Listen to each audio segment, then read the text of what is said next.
بسم اللہ الرحمن الرحیم۔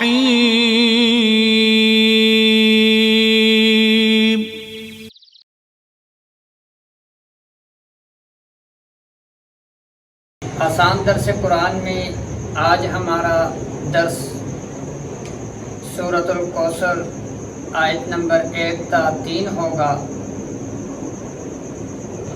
سورت کو سمجھنے سے پہلے، آیات کا ترجمہ سمجھنے سے پہلے اس کا شان نزول وہ سمجھنا ضروری ہوتا ہے۔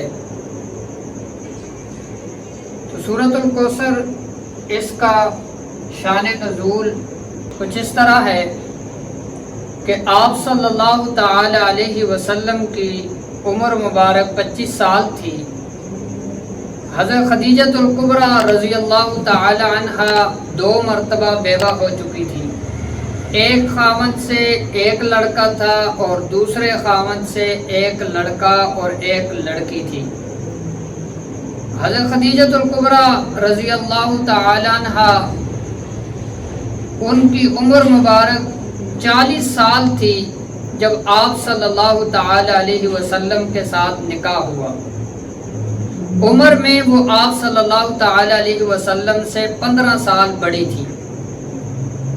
نکاح کے 1 سال بعد حضرت زینب رضی اللہ تعالی عنہ پیدا ہوئی۔ پھر حضرت رقیہ رضی اللہ تعالی عنہ پیدا ہوئی۔ پھر ام کلثوم رضی اللہ تعالی عنہ پیدا ہوئی۔ اور جس سال آپ صلی اللہ تعالی علیہ وسلم کو نبوت ملی اس سال حضرت فاطمہ الزہرا رضی اللہ تعالی عنہ پیدا ہوئی۔ بیٹے آپ صلی اللہ تعالی علیہ وسلم کے 3 تھے۔ 2 حضرت خدیجۃ الکبریٰ رضی اللہ تعالی عنہ سے پیدا ہوئے۔ ایک کا نام حضرت قاسم رضی اللہ تعالی عنہ اور دوسرے حضرت عبداللہ رضی اللہ تعالی عنہ۔ ان کا لقب طیب بھی تھا اور طاہر بھی تھا۔ اور ایک بیٹا حضرت ابراہیم رضی اللہ تعالی عنہ، یہ حضرت ماریہ قبطیہ رضی اللہ تعالی عنہا سے تھے۔ 2 بیٹے تو پہلے ہی فوت ہو گئے اور حضرت قاسم رضی اللہ تعالی عنہ اتنی عمر کو پہنچے تھے کہ کوشش کر کے گھوڑے پر سوار ہو جاتے، یعنی 8-9 سال کی عمر تک۔ اور پھر جب حضرت قاسم رضی اللہ تعالی عنہ کی وفات ہوئی تو مکہ کے ایک کافر سردار عاص بن وائل اس نے شور مچایا کہ آپ صلی اللہ تعالی علیہ وسلم کی نرینہ اولاد نہیں رہی۔ نعوذ باللہ، آپ صلی اللہ تعالی علیہ وسلم ابتر ہو گئے ہیں۔ یعنی جو آپ صلی اللہ تعالی علیہ وسلم کا مشن ہے، جو وہ توحید کے گن گاتے ہیں، اب وہ مشن ختم ہو جائے گا، چونکہ اب ان کی نرینہ اولاد نہیں رہی۔ اور مشن کو پایا تکمیل تک نرینہ اولاد پہنچاتی ہے۔ اور جو لڑکیاں ہوتی ہیں وہ تو دوسروں کے گھروں میں چلی جاتی ہیں اور لڑکیاں کھل کر تبلیغ بھی نہیں کر سکتی۔ تو اس نے مذاق اڑایا۔ آپ صلی اللہ تعالی علیہ وسلم کو اس پر بہت تکلیف ہوئی۔ آخر ظاہر بات ہے، انسان ہونے کے ناطے تکلیف تو ہوتی ہے، انسان لوہے یا ربڑ کا بنا ہوا تو نہیں ہے۔ تو پھر اللہ تعالی نے یہ سورت نازل کی، سورۃ الکوثر۔ تو یہ سورۃ الکوثر کا شان نزول آپ لوگوں کے سامنے آ گیا۔ اب ہم ترجمے کی طرف آتے ہیں۔ پہلے لفظی ترجمہ اس کو دیکھ لیجئے گا، پھر ہم بامحاورہ ترجمہ کریں گے اور اس کے بعد تفسیر اس کی طرف آئیں گے۔ اِنَّا، بے شک ہم،